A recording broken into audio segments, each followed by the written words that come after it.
একটি যুবক যে শতকের ঊর্ধ্বে ব্যভিচার করেছে সে কি তওবা করে জান্নাতে যাওয়ার আশা করতে পারে? তার কি কোনো ক্ষমা হবে? আল্লাহু আকবার। আল্লাহ তাআলা আমার এই যুবক ভাই এরকম কেউ যদি থাকেন যে এত বেশি জিনা করেছেন জীবনে, আল্লাহ রাব্বুল আলামিন তাকে পরিপূর্ণ তওবা করার তৌফিক নসিব করুন। ভাইরা আমার, আল্লাহ তাআলা কোরআনে কারীমে বলেছেন, লা তাকনাতু মির রাহমাতিল্লাহ ইন্নাল্লাহা ইয়াগফিরুয যুনুবা জামিআ। তোমরা আল্লাহর রহমত থেকে আশা ছেড়ো না, আল্লাহ তাআলা সকল অপরাধ মাফ করে দিবেন। যদি শিরকে আকবার না করে থাকেন, এমনকি শিরকে আকবারও যদি করার পরে আপনি মাফ চান, তওবা করেন, আল্লাহ সেটাও মাফ করে দিবেন।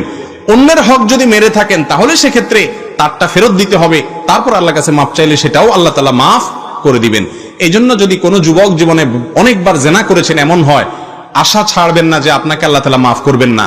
অবশ্যই সেও যদি তওবা করে, তওবায়ে নাসুহা, তওবায়ে নাসুহা বলতে ওই তওবাকে বলা হয় যেই তওবা হলো খাঁটি তওবা, যেই তওবা জীবনে আর ভঙ্গ করে না, মরণ পর্যন্ত ধরে রাখতে পারে, আর জীবনে সেই কাজে আর সে যায় না। এরকম খাঁটি ভাবে যদি কেউ তওবা করতে পারে, আল্লাহ রাব্বুল আলামিন তার সব গুনাহ মাফ করে দিবেন ইনশাআল্লাহ।